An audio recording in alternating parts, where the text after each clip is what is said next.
నీరు ఉధృతంగా ప్రవహిస్తుంది. మొత్తం ఎంజీబీఎస్ పరివాహక ప్రాంతం మొత్తం కూడా 45 ఏళ్ల చరిత్రలో ఎప్పుడు ఇలాంటి అంటే ఈ స్థాయిలో ఇలా రాలేదు. ఒక్కసారిగా ఈ ఉస్మాన్ సాగర్ హిమాయత్ సాగర్ గేట్లు ఒక్కసారిగా ఎత్తేయడంతో ఈ పరిస్థితి వచ్చిందంట. అంటే ఎటువంటి ముందస్తు ఇంటిమేషన్ లేకుండా, ఎటువంటి అనౌన్స్మెంట్ లేకుండా ఒక్కసారిగా ఈ ఉస్మాన్ సాగర్ ఇంకా హిమాయత్ సాగర్ గేట్లు ఎత్తేయడంతో ఆ మూసీ పరివాహక ప్రాంతాల్లో ఒక్కసారిగా భారీ ఎత్తున వరద నీరు వచ్చింది. ఇవన్నీ కూడా మనోళ్ళే కబుర్లు చెప్తారు, కానీ ఇవన్నీ కూడా ఇప్పుడు ఎంజీబీఎస్ కూడా మూసీని ఆక్రమించి కట్టిందే, మూసీ పరివాహక ప్రాంతమే. సరిగ్గా లెక్కలు తీస్తే ఎంజీబీఎస్ కూడా ఈ ఎఫ్టీఎల్ బఫర్ జోన్లో దాటేసి ఉంటుంది. ఇంకా మరి ఎవరు పట్టించుకోవట్లేదు. కానీ ఇప్పటిదాకా చూసింది ప్రకృతికి శాంతం ఎక్కువ కదా, ప్రకృతికి శాంతం ఎక్కువ. సో ఇంతకాలం ఓపిక పట్టింది, ఇప్పుడు ఇక ఇళ్లల్లోకి మన వీటిలోకి వచ్చేస్తుంది.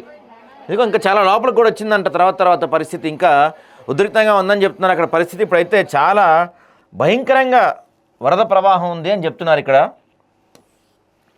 మూసీ ప్రాంతంలో. మూసీ పరివాహక ప్రాంతం మొత్తం. ఇదిగో ఎంజీబీఎస్ నుంచి బస్సులు ఆపేశారంటండి, నోట్ రిలీజ్ చేశారు కదా. తెలంగాణ రాష్ట్ర రోడ్డు రవాణా సంస్థ ప్రయాణికులకు ముఖ్య గమనిక. మూసీ నదికి భారీ వరద నేపథ్యంలో ఎంజీబీఎస్ ప్రాంగణంలోకి వరద నీరు చేరింది. దీంతో ఎంజీబీఎస్ స్టేషన్ నుంచి బస్సు రాకపోకలు టీజీఆర్టీసీ తాత్కాలికంగా నిలిపివేసింది. ఎంజీబీఎస్ నుంచి బయలుదేరే బస్సులను హైదరాబాద్లోని వివిధ ప్రాంతాల నుంచి సంస్థ నడుపుతుంది. అందులోనూ ఇప్పుడు ఇది చాలా కీలకమైన సమయం. దసరా హాలిడేస్ స్టార్ట్ కదా, ఇవాళ నుంచే ఊర్లు వెళ్తూ ఉంటారు కదా అందరూ. శనివారం కదా ఇవాళ, శనివారం ఆదివారం వస్తుంది. ఇంకా సోమవారం మంగళవారం సెలవు పెట్టుకుంటే బుధవారమే కదా పండగ, గురువారం అనుకుంటా పండగ. సో మెల్లగా అందరూ